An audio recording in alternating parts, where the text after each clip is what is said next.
Merhaba arkadaşlar, ben İknur Dökmez. Takı Tasarım YouTube kanalıma hoş geldiniz. Bugün sizlere dairesel peyote tekniği ile nasıl kare yapılacağını anlatacağım.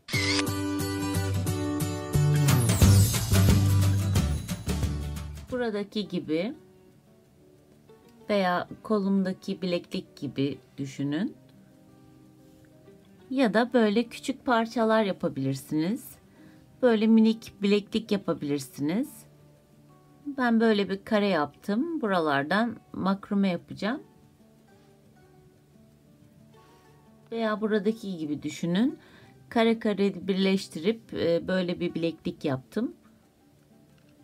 Böyle yani Rivoli kristal kullandım. Burada süsledim.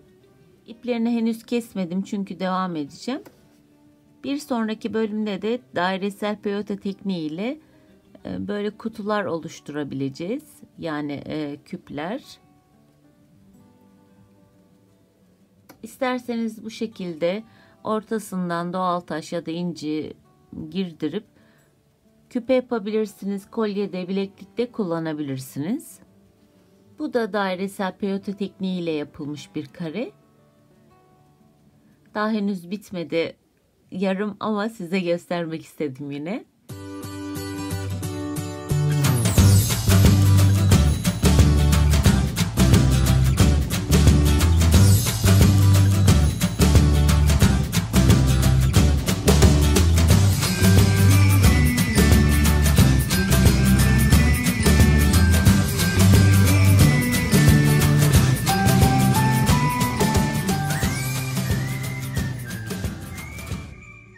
Dairesel peyote tekniğinde, kare yapımında ben delik boncukları daha çok seviyorum. Çünkü tam böyle düzgün şekilde çıkıyor model.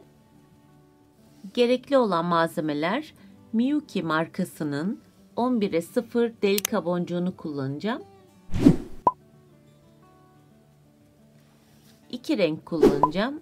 İstediğiniz renkleri siz de kullanabilirsiniz tabii ki. Boncuk ipi ve boncuk iğnesi gerekli. Eğer bileklik yapmak isterseniz böyle hazır kapamalar var. Bundan kullanabilirsiniz veya kendiniz bu şekilde makrome yapıp bileklik yapabilirsiniz. Mesela bu kareyle kolye yapabilirsiniz veya yüzük yapabilirsiniz. Kare parçanıza bu şekilde bir askı yapıp buradan kordonunuzu girdirip kolye yapabilirsiniz veya bunu karşılıklı uzatıp bu şekilde bir yüzük yapabilirsiniz. Şimdi yapım aşamasına geçebiliriz. Bu kare parçayla istediğiniz şekilde biraz önce gösterdiğim gibi farklı tasarımlarda da kullanabilirsiniz. Dairesel peyote tekniğinde dairesel olarak öreceğiz ama bu 4 köşede boncukların sayısı değişecek. 3, 2, 2, 1 ve 0 olarak ve tekrar edeceğiz. 3, 2, 2, 1, 0 olarak. Eğer devam edersek daha büyük oluşuyor. Bu tekniği yaparken, uygularken daha iyi anlayacaksınız. Şimdi yapım aşamasına geçebiliriz. 2 farklı renkte boncuk kullanacağım bu modelde. İsterseniz tabii daha farklı renkler, daha fazla renk de kullanabilirsiniz. Bu sizin arzunuza kalmış. Mesela burada ben 1, 2, 3 renk kullanmışım. İsterseniz dediğim gibi daha farklı renklerde kullanabilirsiniz. Renklerin ismini söylemeyeceğim. Açık ve koyu olarak söyleyeceğim. Siz de bu şekilde daha iyi anlayacaksınız. Bu tekniğe başlamadan önce şunu belirtmek istiyorum. Bugün anlatacaklarım ileri seviyedekiler için, yani yeni başlayanlar için değil. Yeni başlayanlar için ilk önce peyote tekniğini öğrenmeleri gerekiyor. Peyote tekniği ile kanalımda birçok video var. Playlistlerden liste şeklinde hazırlamıştım. Oradan bakabilirsiniz veya sağ üst köşede çıkan linke tıkladığınız zaman orada peyote ile ilgili videoları izleyebilirsiniz ve bu şekilde ilk önce öğrenmeniz gerekiyor. Şimdi yapım aşamasına geçelim. İğneme 4 tane koyu renkli boncuk aldım ve aşağı kadar indiriyorum. Düğüm atmayacağım için tutmak için bir pay bırakıyorum kendim. Alttan bir tane boncuktan sadece geçeceğim. Bu şekilde. Ve kare bir görüntü oluşacak ortada. Dörtlü boncuk olarak.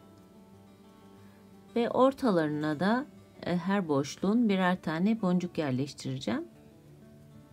Bunu da farklı bir renkle yapıyorum. Açık renkli boncuk aldım iğneme. İpim burada, hemen karşısındaki boncuktan geçiyorum. Ve aralarına birer tane boncuk yerleştireceğim. Bu sıra bu şekilde devam edecek.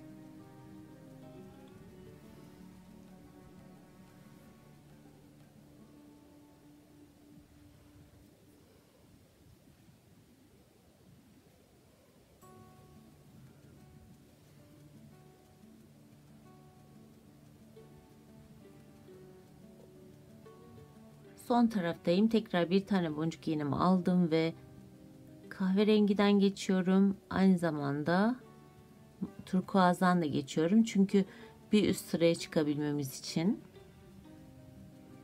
Bu şekilde. Bunu zaten biliyorsunuzdur. Normal peyote'de yaptığımızda aynı şekilde yapıyoruz. Bu şekilde oldu ve bu köşelerde üçer tane koyu renkli boncuk alacağım. Bu sırayı da bu şekilde tamamlayacağız. Elinizden geldiğince şöyle düzeltmeye çalışın. Şu orta kısımdaki boncuğa bastırın. Böyle düz olsun. Tabi olabildiğince.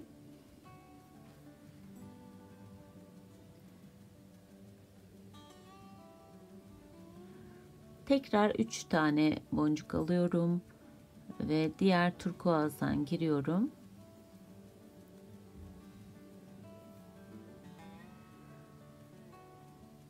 Ve burayı da bastırıyorum.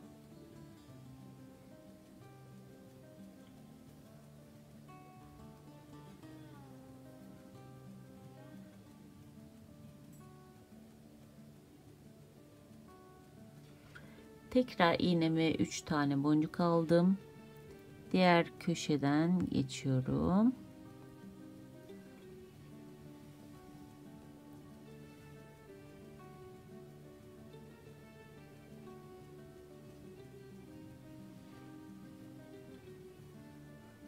Ve sonuncu 3 boncuğu da alıyorum.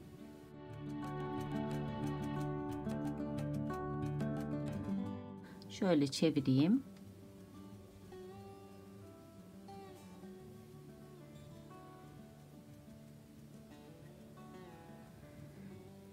Şimdi burada turkuazdayız. Diğer turkuaza giriyoruz normalde.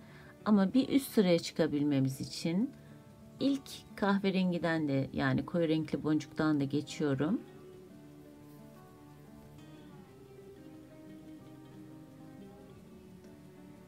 Ve bu şekilde yine bir kare motif oluştu. Şimdi burada formülümüze devam ediyoruz. 3'e almıştık. Şimdi 2 tane olarak alıyorum. Bu köşelerde ikişer tane alacağım.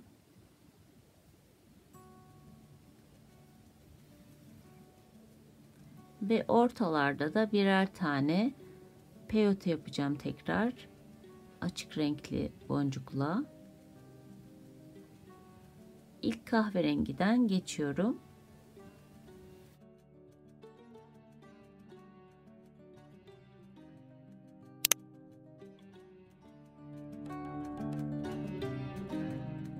Ve tekrar burada 2 tane koyu renkli boncuktan alıyorum.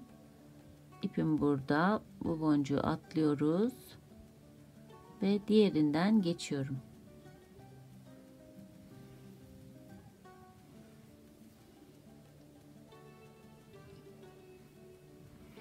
Şimdi tekrar bir tane açık renkli boncuk aldım ve hemen burada ilk boncuktan geçiyorum. Burada peyote yapmış oluyoruz yine.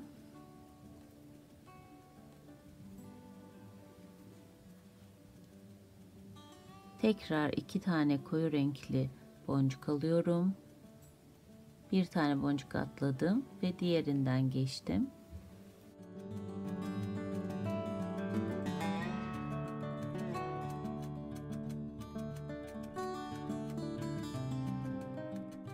Ve sona yaklaşıyoruz. Bir tane açık renkli boncuk aldım ve ilk boncuktan yine geçtim.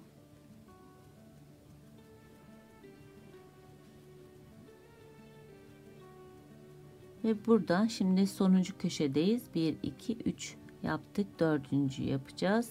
Tekrar 2 tane koyu renkli boncuk aldım ve bu şekilde yaptıktan sonra bir tane açık renkli boncuk alıyorum ve bir üst sıraya geçeceğiz. O yüzden ilk kahverengiden geçiyorum ve hemen üstündeki kahverengiden de geçiyorum ve ne oluyor? Bir üst sıraya geçmiş oluyoruz. Zaten bunu biliyorsunuzdur. Bu şekilde. Şimdi formülümüze tekrar devam ediyoruz. 2 alıyoruz bu sırada da.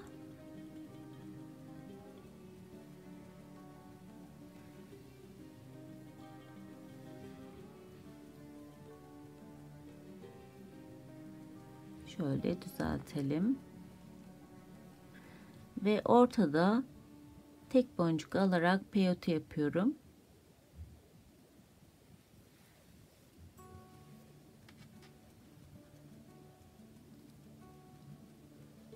Tekrar bir tane aldım. Yani ortalarda 2 tane peyote yapıyoruz. Kenarlarda da 2 boncuk yine alarak devam ediyoruz öyle. Bir nevi herringbone tekniği gibi yani. Ve bu şekilde köşe oluşmuş oluyor. Tekrar 2 tane boncuk iğnemi alıyorum koyu renkli olarak. Hemen buradan devam ediyorum. Bu sırayı da bu şekilde bitireceğim. Sıra sonuna kadar bu şekilde devam edelim.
Ve sonuncu köşedeyiz.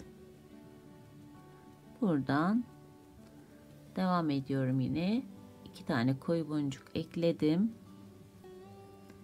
Ve şimdi peyote yapıyorum tekrar. 2 tane de turkuaz alarak peyote işlemine devam edeceğim. Ve sonuncu turkuaz rengi de alıyorum. Burada bir üst sıraya geçebilmemiz için yine 2 tane boncuktan yukarıya doğru çıkıyorum.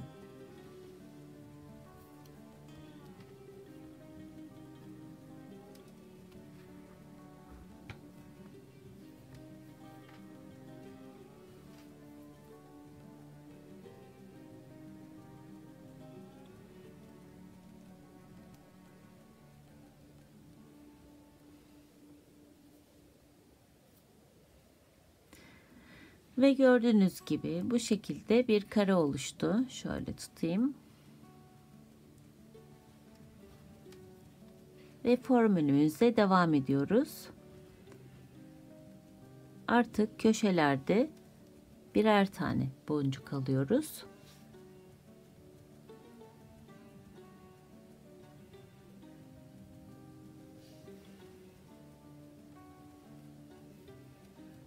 Bu şekilde.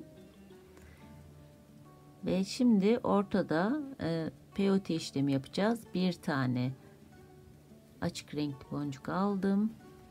1 2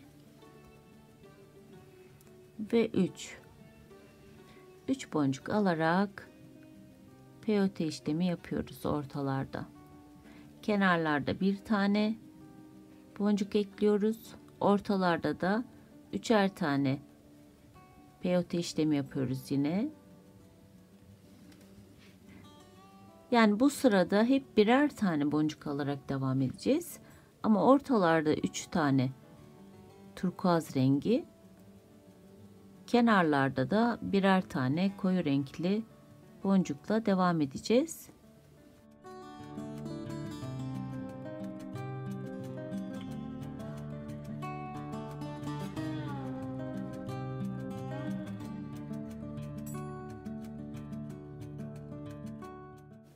Ben bu sırayı da devam ediyorum.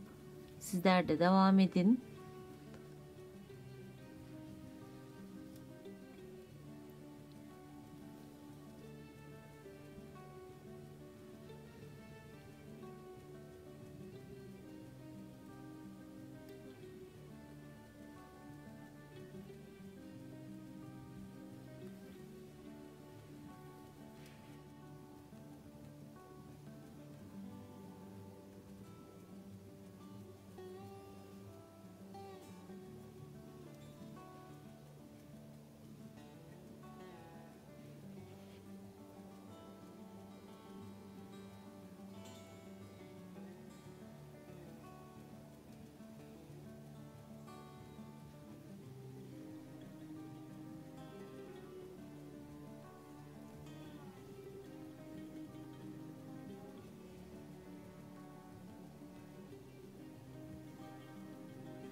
Sonuncu köşeyi de yapmış oluyorum. 4 köşe oldu. Sadece burada turkuaz boncukla devam edeceğim.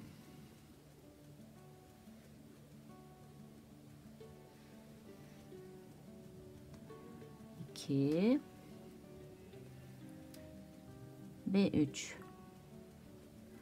Burada bir üst sıraya geçebilmemiz için yine buradaki boncuğa giriyorum. Şöyle tutayım ve hemen üstündeki sivri köşedeki boncuktan da geçiyorum ve bir üst sıraya geçmiş oluyorum. Şöyle size göstereyim. Evet, böyle çok şirin bir kare oluştu.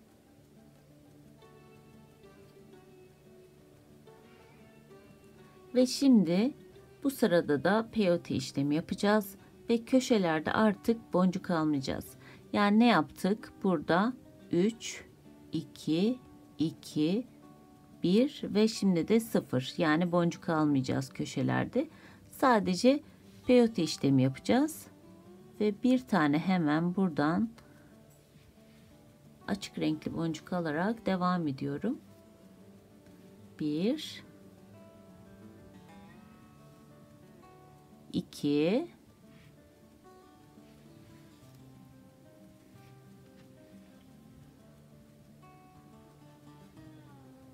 3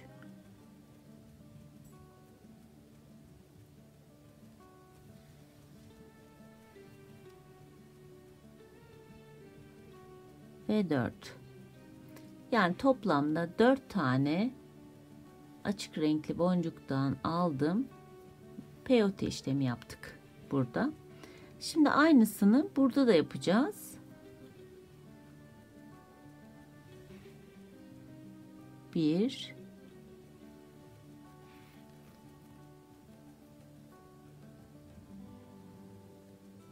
2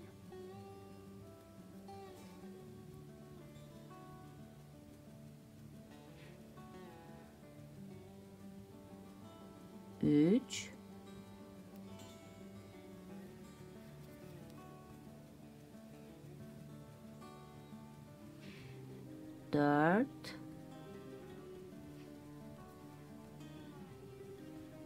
Burayı da bitirdik. Şimdi burada da 4 tane alacağız. Burada da 4 tane alacağız. Ben devam ediyorum. Sizler de devam edin.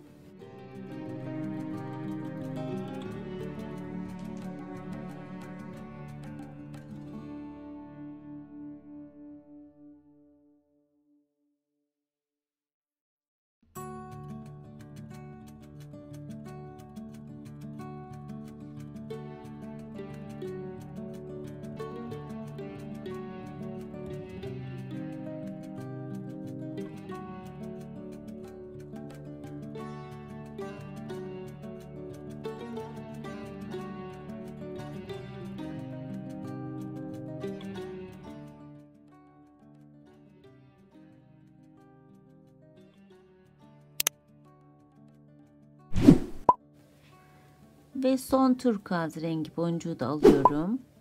Buradan köşeden ve ilk turkuazdan da geçiyorum. İkisinden aynı anda. Ve bir üst sıraya geçmiş oldum bu şekilde. Formülümüz bitti. Bu şekilde oldu. İsterseniz bundan kare kare motifler yapıp devam edebilirsiniz. İsterseniz bu şekilde yapmak için devam edebilirsiniz kareyi. Ya da böyle küçük küçük kareler yapıp birleştirebilirsiniz. Şöyle de yapabiliriz. Mesela bu bir sıra küçük ama şöyle düşünün. İsterseniz araya boncuk da ekleyebilirsiniz. İsterseniz karenin birini küçük yapıp birini büyük yapabilirsiniz de. Böyle zikzak şekilde birleştireceksiniz. Tabi aynı şekilde karelere devam ederseniz arada birer tane boncuk alarak birleştiriyorsunuz. Bu bölüm bu kadardı. Dediğim gibi isterseniz formüle devam edebilirsiniz. 3, 2, 2, 1 ve 0. Bu şekilde devam ettiğinizde böyle büyütebiliyorsunuz kareyi. Daha fazla da yapabilirsiniz. Ya da en miniyi de bu şekilde tam bir formül olarak yaparsanız. Bir sonraki dairesel kare peyote tekniğinden yine aynı yerden kaldığımız yerden devam edeceğiz. Bir sonraki videoda görüşmek üzere. Sevgiyle kalın, sağlıcakla kalın, hoşça kalın.